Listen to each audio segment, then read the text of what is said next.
New ইয়র্কে doctor Yunus ও সফর সঙ্গীদের নিরাপত্তা জোরদার।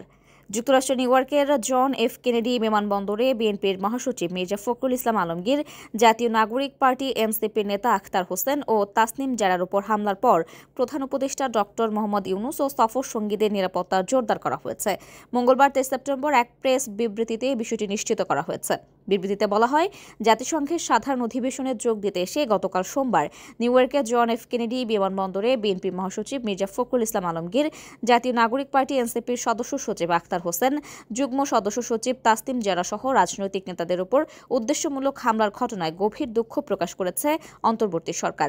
ক্ষমতাচ্যুত স্বৈরাচারী শেখ হাসিনার সহযোগী ও সমর্থকেরা এ হামলা চালিয়েছে বলে অভিযোগ পাওয়া গেছে। এই নিন্দনীয় ঘটনার মধ্য দিয়ে শেখ হাসিনার শাসনামলে গড়ে ওঠা বিধ্বংসী ও সহিংস রাজনৈতিক সংস্কৃতির এক স্পষ্ট ও মর্মান্তিক চিত্র প্রকাশ পেয়েছে। এই বিধ্বংসী রাজনৈতিক সংস্কৃতির অবসান ঘটিয়ে একটি শান্তিপূর্ণ, গণতান্ত্রিক ও অন্তর্ভুক্তিমূলক বাংলাদেশ গড়ে তোলার জন্য অন্তর্বর্তী সরকার দৃঢ় প্রতিশ্রুতিবদ্ধ।